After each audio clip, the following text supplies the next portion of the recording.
اس دن وہ یوں ہی کھانے کی میز پر کتنی دیر اکیلی بیٹھی رہ گئی۔ کھانا کھایا بھی گیا اور اٹھایا بھی، لیکن جیسے وہ بے دم یوں ہی عادتاً میز سے غیر مرئی ذرات سمیٹتی وقت کو سست روی سے گزرنے دیتی رہی۔ بہت دیر تک اس کی کاہلی کا ساتھ بیبے نے دیا، پھر وہ اٹھ گئیں۔ جب سے مہمان رخصت ہوئے تھے، ان کی اپنی زندگی ان کو واپس مل گئی تھی۔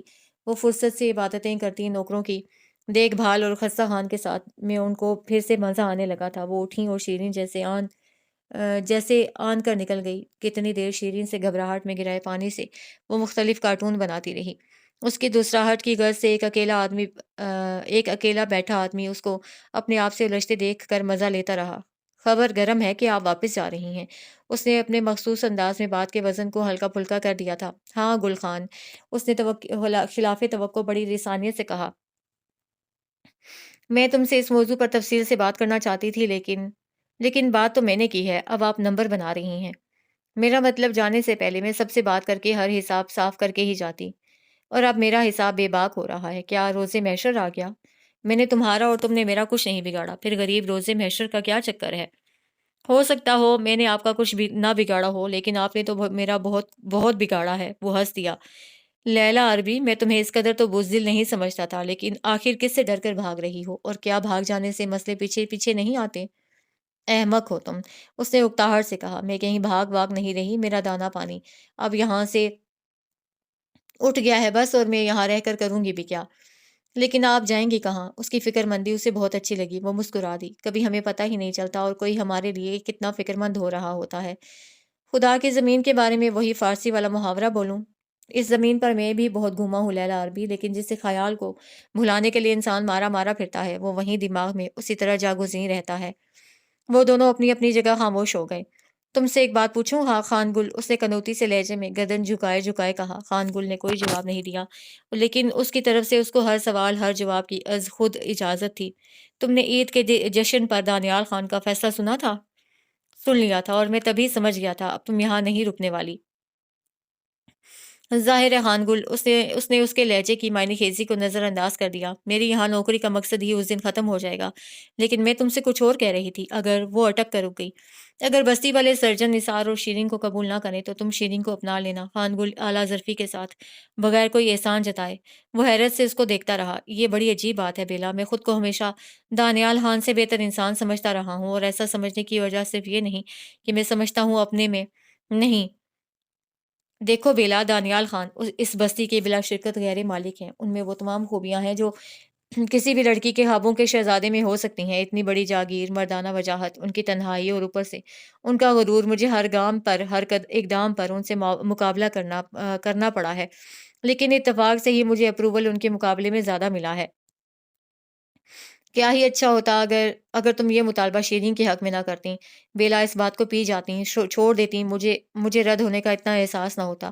میں محبت کے معاملے میں شدت پرست ہوں، مکمل ہو اور بھرپور، جس کے دماغ اور دل پر کوئی اور ہو اور اس کے جسم کو اپنی ملکیت بنا کر میری جاگیر میں کیا اضافہ ہوگا۔ ہاں اگر مجھے اس سے محبت ہوتی تو میں نے سوچا تھا خان گل، میں بات ادھوری نہیں چھوڑ سکتا۔ اس نے بےتابی سے اس کی بات کاٹ دی۔ ورنہ مجھے ساری عمر افسوس رہتا کہ میں نے تم سے کہا کیوں نہیں۔ کیا تم مجھ سے شادی کر سکو گی بیلا؟ شاید یہ بات کہنے میں نے دیر کر دی، اور عید پر مجھے احساس ہوا کہ کوئی اور بازی لے گیا، لیکن اگر کوئی اور نہیں تو کیا میں بھی نہیں؟ تم یقیناً پاگل ہو گئے ہو خان گل، اس نے نخوت سے اس کی بات کاٹ دی۔ تمہارے خیال میں اس بستی میں اس لیے داخل ہوئی تھی کہ کسی سے عشق کر کے ہی نکلوں؟ کوئی اور بقول تمہارے کوئی اور نہیں تم نہیں تو اس نے سوالیہ انداز میں بھویں اچکائیں۔ قیمت خان کے خستہ خان، تمہیں غلط فہمی ہے خان گل، میں تمہیں یقین دلاتی ہوں، میں اس حد تک تمہارا دل بھی نہیں توڑنا چاہتی، لیکن تمہیں کوئی آس بھی نہیں دلانا چاہتی۔ میں جھوٹی بات نہیں کہہ سکتی، اس لیے تمہیں صاف صاف کہہ دوں، میں اگر کسی شخص کو پسند کرتی بھی تو وہ تم نہ ہوتے۔ اس کو اپنی ہتک کا شدید احساس ہوا۔ لمحہ بھر کے لیے اس کا دل چاہا وہ نیفے میں بھری پستول نکال کر اس کا سینہ داغ دے، لیکن پھر اسے صبر کر لیا۔ یہ اچھی صاف گوئی ہے جس نے انسان کو چلنی چلنی کر دیا۔ تم مجھ سے وعدہ کرو نا، تم شیرین کو عزت اور پیار ضرور دو گے۔ وہ جھنجھلا گیا۔ اور تمہارا کیا خیال ہے؟ میں جان ہتھیلی پر رکھ کر تم سے وعدہ کر کے ہی لوں گا، اور تم سے عشق کرتے ہوئے زندگی اس کے ساتھ گزاروں گا اور آخری صفحے پر تمہیں پتہ چلے گا کہ یہ تو مجھ پر مرتا تھا۔ یہ زندگی ہے بیلا بی بی، کوئی محبت بھرا ناول نہیں جس کو پڑھ کر دل بھڑک اٹھے اور آنکھیں چھلک اٹھیں۔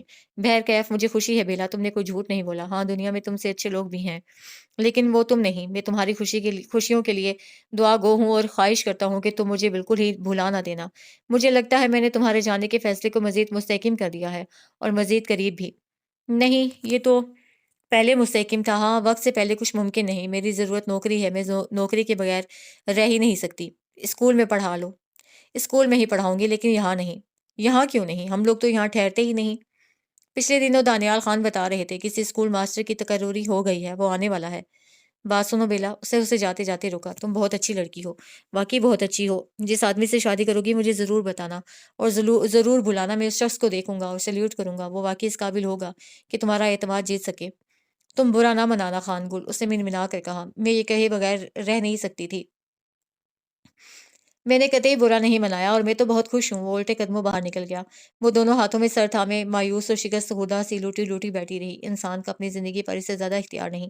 بعض اوقات وہ دوسروں کو خوشیاں دینے نکلتا ہے، اس میں کامیاب بھی ہوتا ہے، لیکن اس کے اپنے مقدر میں کوئی خوشی نہیں ہوتی۔ کاش وہ سرجن نثار کو سیرا باندھ کر اس بستی میں آتا دیکھنے کی سعادت حاصل کر سکتی، لیکن اسے یہاں سے ہر حال میں چلے جانا تھا۔ وہ یہاں ٹھہر ہی نہیں سکتی تھی۔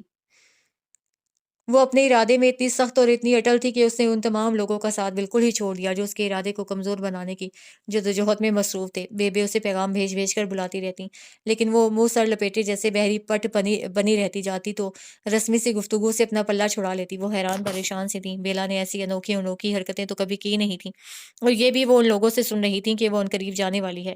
کیا وہ واقعی چلی جائے گی؟ یا شاید مہمانوں کی موجودگی نے اس کو اس قدر چڑچڑا کر دیا تھا۔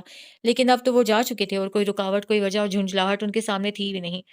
وہ خان گل کا سامنا کرنے سے کتراتی، اگر مجبوراً ہی اس کو ان لوگوں کی محفل میں بیٹھنا پڑ جاتا تو جیسے رسے توڑانے کی کوشش میں لگی رہتی۔ شیرین چھٹی گزار کر واپس چلی گئی۔ مہمان رونق ساتھ لے گئے، ساتھ ہی دل کا سکون بھی، اور وہ اپنی جگہ ویسی کی ویسی تھی۔ یہ عجیب لوگ ہیں جو ایک لڑکی کو گھر سے دور دراز ایک یونیورسٹی میں پڑھنے کی اجازت تو دے دیتے ہیں اور اس پر فخر بھی کرتے ہیں، لیکن اس کو شادی میں اپنی مرضی کا اختیار نہیں دیتے۔ پھر بے سوچتی ہیں اگر اسے واقعی جانے کا سوچ ہی لیا ہے تو یہ جاتی کیوں نہیں؟ کون سی بات، کون سی وجہ اس کے لیے رکاوٹ بن گئی ہے؟ بے شک وہ جا ہی نہیں سکتی تھی تاوقت یہ کہ وہ اسے مل نہ لے۔ وہ دن ہی شاید بستی میں اس کا آخری دن ہو، اور اس دن آنے میں بہت دن نہیں لگائے۔ اگلے ہی روز اس کو پتہ چلا بستی میں کوئی ہیجان آ گیا ہے۔ دانیال خان نے جرگے کو شیرین کی شادی کے مسئلے پر اکٹھا کیا تھا، اپنی رائے پیش کی تھی، اور ان کی رائے لینے کے لیے وہ بے قابو ہجوم کو ہموار ہی کر رہے تھے کہ قیمت خان نے کوئی اطلاع دی اور مجمع تتر بتر ہو گیا۔ پری نے سہمے اسے بتایا تھا۔ مجمع دانیال خان کے کہنے پر تتر بتر ہو گیا، لیکن پتہ نہیں خان نے کیا بات کہی کہ ہجوم غصے سے پاگل ہو رہا تھا۔ ابھی بات بڑھ ہی رہی تھی کہ بابا کوئی اطلاع لایا، اس کے بعد بابا شہر سے باہر چلا گیا۔ خان بھی شاید۔ کیا آپ سچ مچ چلی جائیں گی ہم سب کو چھوڑ کر؟ گھوڑا تیار تھا ہمیشہ کی طرح، اور وہ بھی چابک دستی سے سوار ہو گئی ہمیشہ کی طرح۔ اگر قیمت خان سیدو شریف بھی چلا گیا اور اس نے صرف آنا جانا ہی کیا تو بھی 6-7 گھنٹے سے کم کا فاصلہ ہی نہیں۔ ہاں، یہ دن یقیناً بستی میں آخری دن تھا۔ اس کو فیصلہ کرنے میں بھی سہولت ہو گئی۔ اسے گھوڑا مخصوص جگہ روکا تو اس کو لگا اس کے گھر میں آج نمایاں تبدیلی ہے۔ گھر کا دروازہ چوپٹ کھلا ہے، جیسے رہنے والے نے کسی کے انتظار میں عمر بھر کے لیے واہ کر دیا ہو۔ پردہ غیر مسلسل چلنے والی ہوا سے کبھی کبھی لہرا کر باہر آتا تھا۔ وہ بغیر رکے دوڑتی دوڑتی اندر چلی گئی۔ یہ وہی کمرہ تھا جہاں بہت سے دکھ درد آسانی سے جھاڑ کر باہر آئی تھی۔ وہ اس کا کچھ بھی نہیں تھا اور سب کچھ تھا۔ اس قسم کے ناطے کتنے عجیب ہوتے ہیں، ان کو کوئی نام دینا کتنا دشوار ہے، لیکن یہاں آ کر آپ ہلکے پھلکے ہو جاتے ہیں، خوشباش۔ وہ کھلے دروازے سے سکون سے اندر آ گئی۔ پہلا کمرہ ہی اس کا تھا۔ وہ تکیوں کے سہارے مسحری کی پشت سے ٹیک لگائے جیسے شدید بیمار تھا۔ وہ آئی بھی اتنی مدت بعد تھی، معلوم نہیں بیچارہ کب سے بیمار تھا۔ اچانک ہی اس کے سر اور داڑھی کے بالوں میں بہت سفید بال آ گئے تھے۔ چہرے کی رنگت اور آنکھوں کی نگاہٹ بتاتی تھی اسے کوئی بھی سخت سی تکلیف جھیلی ہے۔ یہ کیسی عجیب مفاہمت ہے۔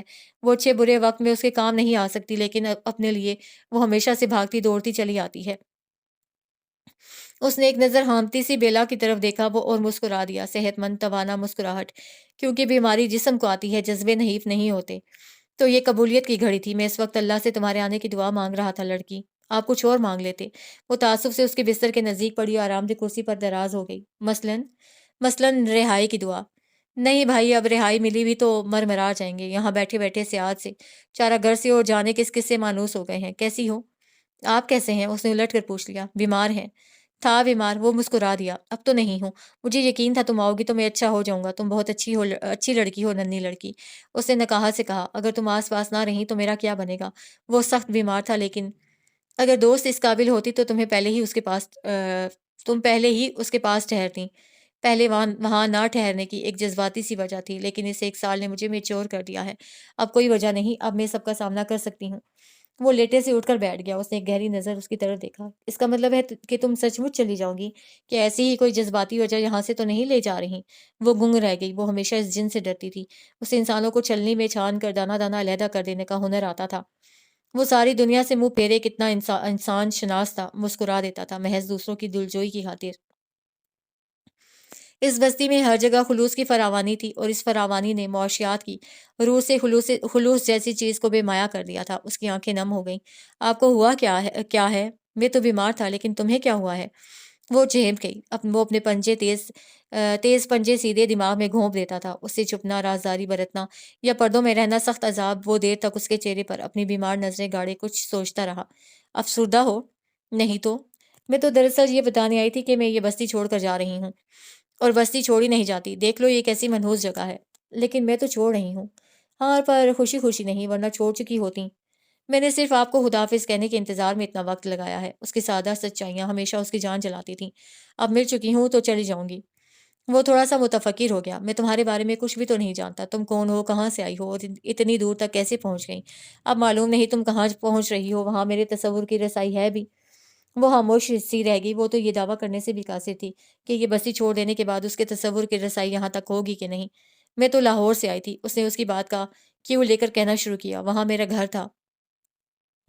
ارے تو کیا تم گھر سے بھاگ کر آئی تھیں؟ اس نے انتہائی دلچسپی سے پوچھا۔